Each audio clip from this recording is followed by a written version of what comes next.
The live intraday price for NVIDIA stock is currently sitting at $194.14, representing a downswing of roughly 0.82% on the session as trading pushes through the afternoon of Friday, June 26, 2026.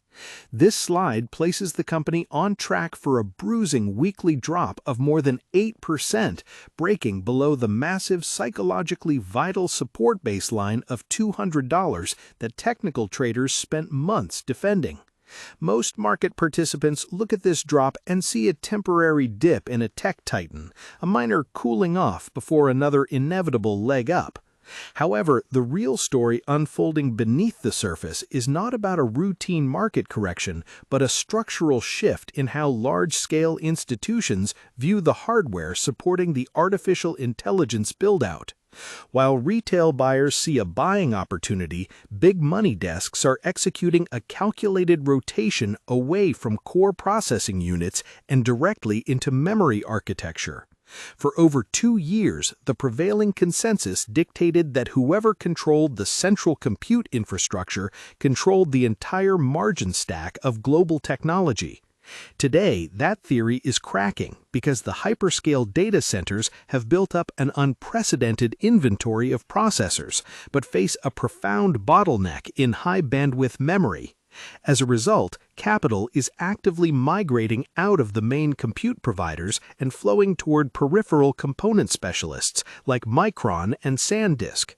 This means the classic playbook of blindly holding the primary silicon designers is no longer a guaranteed winning strategy. The broader expectation surrounding NVIDIA stock has always been fueled by a belief in absolute market dominance. The collective consensus across retail trading networks, including popular platforms like the Robinhood app and SoFi Invest, assumes that demand from massive cloud providers is an endless upward-sloping curve. The narrative promises that every single tech giant will keep buying hyper-advanced systems at premium prices forever. The reality, though, is that the commercial landscape is entering a far more mature phase. Large enterprise buyers are looking at their capital expenditure sheets and asking tough questions about utilization rates and return on asset figures. When you look at online investing communities and public forums, everyone discusses the hardware backlog as if it is an unbreakable shield against down cycles. Yet institutional clearing firms utilizing the complex interactive brokers trading setups are tracking a sharp increase in short positions and put options. This divergence between the optimistic retail crowd who use regular online investing tools or simple individual brokerage setups and the hedge funds hedging their exposure reveals a deep tension. The baseline narrative is that processing power is the only thing that matters, but the structural reality is that memory constraints and power grid limitations are dictating the actual pace of real-world deployments. When checking the current action through modern online investing accounts or checking your dashboard on a Fidelity mobile app, the daily volume metrics tell an intense story. Trading volume for the chip designer has surged past 58 million shares today alone, showing an intense struggle between sellers pushing the stock below its moving averages and buyers attempting to reclaim lost ground. This kind of intense volume usually indicates institutional rebalancing rather than simple retail panic. It matches the pattern we're seeing across the wider tech sector, where Apple stock and Tesla stock are also facing notable headwinds as investors recalibrate their growth models for the second half of the year. The macroeconomic backdrop is playing a huge role here as well.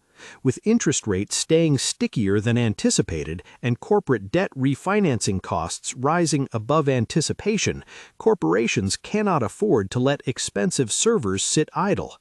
This macro pressure trickles down to individual portfolios, forcing people to think more carefully about asset allocation. Many self-investing individuals who used to just throw cash into a single mega-cap stock are now looking at managed options like Schwab Intelligent Portfolios or using a specialized SoFi robo-advisor to diversify away from single-ticker risk. The shift toward a more intelligent portfolio approach is a direct reaction to the realization that even the most dominant tech leaders are not immune to broader market cycles. To understand why this current drop is shaking investor confidence, you have to look at the massive amount of money at stake in these large operations. NVIDIA stock has been a staple in almost every major fund, heavily weighted across Fidelity mutual funds and popular Fidelity ETFs alike. For months, institutional managers relied on this single name to buoy their entire quarterly returns. Now that the price has slipped from its recent peaks near $236 down into the low $190, those same fund managers are forced to adjust their exposure to maintain strict risk parameters. This institutional selling creates a snowball effect. When a stock represents a massive percentage of a major index, any technical breakdown triggers automated selling programs across high-frequency trading platforms. This is exactly what we observed when the price sliced through the $200 level. It wasn't just retail investors selling off shares on their Robinhood stock trading accounts. It was a programmatic execution of risk-off models across major institutional networks. Comment below how many shares of NVIDIA stock you currently hold in your portfolio right now. It's always fascinating to see how the broader community is positioned during these critical technical tests. To put this recent volatility into perspective, we should look at what the business actually does and how its core architecture operates. At its heart, the company designs specialized parallel processing chips that excel at handling massive mathematical calculations simultaneously. While traditional processors handle tasks sequentially, one after another, these specialized chips divide complex computing problems into thousands of smaller pieces and solve them all at once. This architecture was originally designed to render high-end video game graphics, which requires calculating the color and position of millions of pixels on a screen at the same time. However, engineers realized that the exact same mathematical processes used for rendering light and shadows were perfectly suited for training large-scale statistical models. This realization transformed the company from a gaming hardware provider into the foundational infrastructure vendor for the entire global data center ecosystem. Their business model centers in designing the silicon while outsourcing the actual chemical fabrication to advanced contract manufacturers overseas, allowing them to remain asset-light and focus purely on architectural engineering and software development. This software layer is often overlooked by casual observers using basic investing sites, but it serves as the ultimate defensive moat for the business. Long before the recent enterprise boom, the company developed a proprietary software platform that allows developers to program their parallel processors directly using standard computing languages.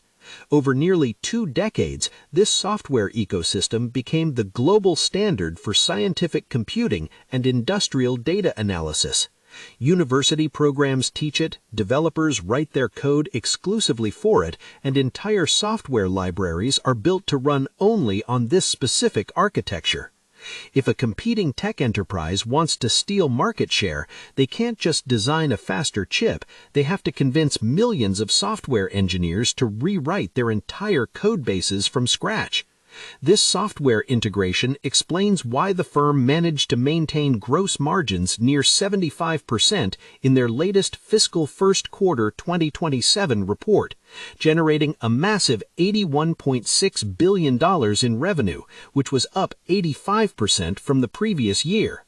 However, the recent financials also hint at where the friction is starting to build.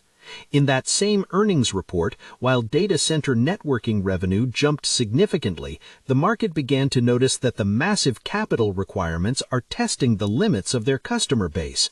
Chief Financial Officer Colette Kress recently noted that annual global infrastructure expenditures could hit several $1 trillion before the end of the decade.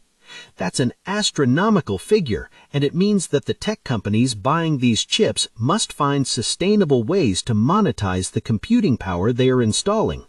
If a cloud provider spends tens of billions of dollars on hardware but can't generate equivalent cash flow from their enterprise clients, they will eventually have to slow down their order velocity. This is the core tension that prediction market traders and savvy investors utilizing individual brokerage setups are currently watching. The expectation was that the buying spree would continue with zero interruption, but the reality is that customer balance sheets are starting to flash cautionary signals. Looking ahead, the forward-looking outlook for the stock depends entirely on how several upcoming catalysts play out.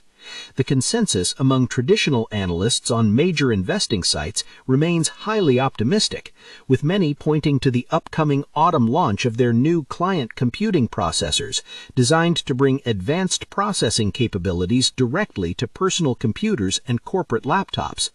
Furthermore, the company recently authorized a massive $80 billion share repurchase program and significantly boosted its quarterly dividend, signs that management believes the business